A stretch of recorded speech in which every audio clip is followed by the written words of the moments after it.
Before we dive into the chilling story of these tiny life-saving candles, I want to remind you to hit that subscribe button and join the Iron Age Instincts community. If you're passionate about history, survival, and the ingenious ways humans adapt in extreme conditions, this channel is made for you. Today, we're uncovering a small object that played a monumental role in keeping thousands alive during some of the harshest winters of the 20th century. This isn't just a tale of history. It's a lesson in resourcefulness and human ingenuity that can inspire modern survival practices. During the brutal winters of World War II, especially across Eastern Europe and the Soviet front, civilians and soldiers faced temperatures that routinely plunged below -30 degrees Celsius. Homes were poorly insulated, fuel was scarce, and heating was a luxury few could afford. Amid this struggle, an unassuming object became a quiet hero: the survival heat candle. These candles, no larger than a drinking glass, were capable of producing enough steady heat to prevent hypothermia in small spaces, keep food from freezing, and even allow soldiers and displaced families to survive night after night in freezing conditions.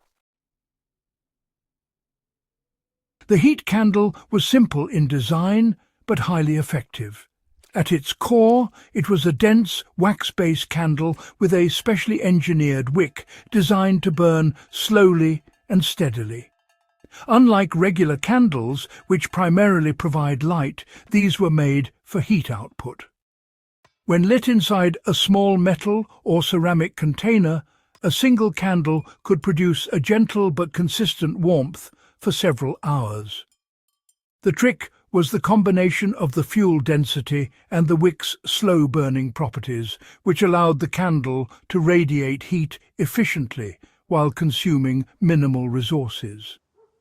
In cramped wartime shelters, this often meant the difference between life and death. What made these heat candles particularly remarkable was, well, their versatility. They were portable, easy to produce en masse, and safe to use in confined spaces when proper ventilation was maintained. Families would huddle around them, placing the candles in the center of a room or inside small improvised metal boxes to maximize heat dispersion.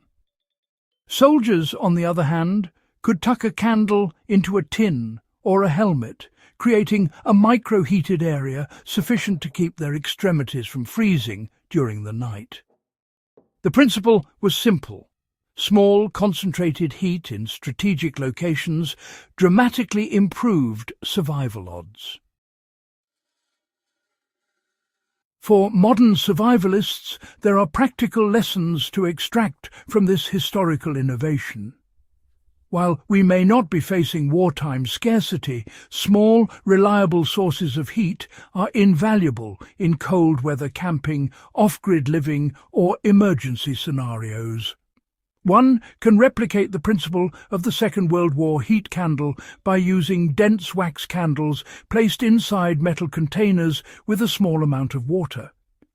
As the candle burns, the heat from the flame gently warms the container, which then radiates heat over a wider area.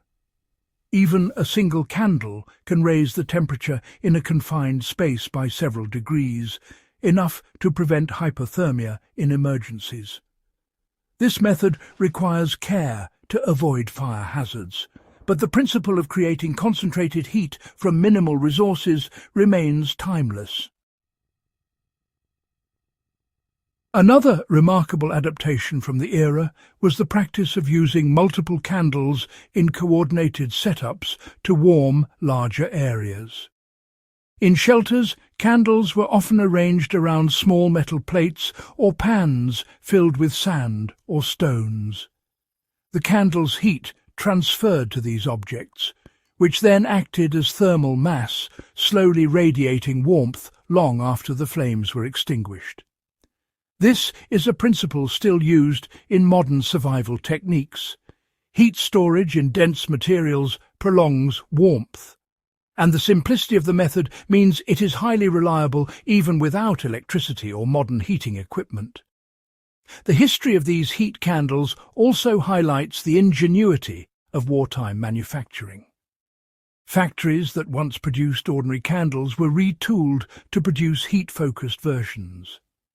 Ingredients were carefully rationed, and wicks were optimized for slow, even combustion.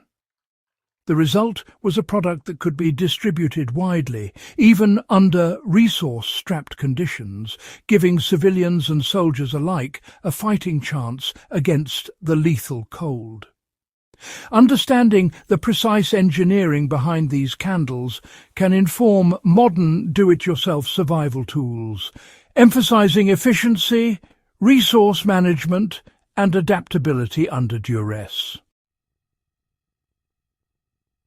For anyone interested in historical reenactment or creating historically accurate survival kits, reproducing a Second World War-style heat candle can be both an educational and practical exercise. Using beeswax or paraffin and experimenting with wick density, one can create a candle that burns steadily for hours. Placing it in a metal tin or ceramic holder mimics the wartime technique and provides a hands-on understanding of how small innovations can have monumental impacts.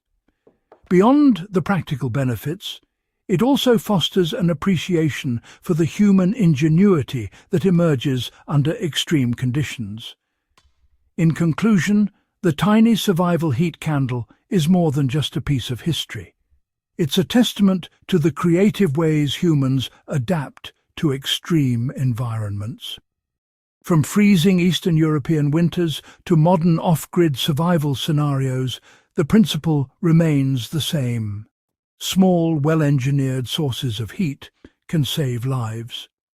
The next time you prepare for cold weather, whether for camping, survival practice, or emergency preparedness, remember the lessons of these Second World War heat candles.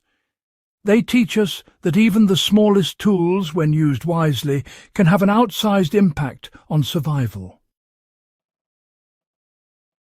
If you found this dive into history and survival ingenuity valuable, make sure to subscribe to Iron Age Instincts and share this video with fellow history enthusiasts. Understanding the past not only satisfies our curiosity, but equips us with practical wisdom for the challenges of today and tomorrow.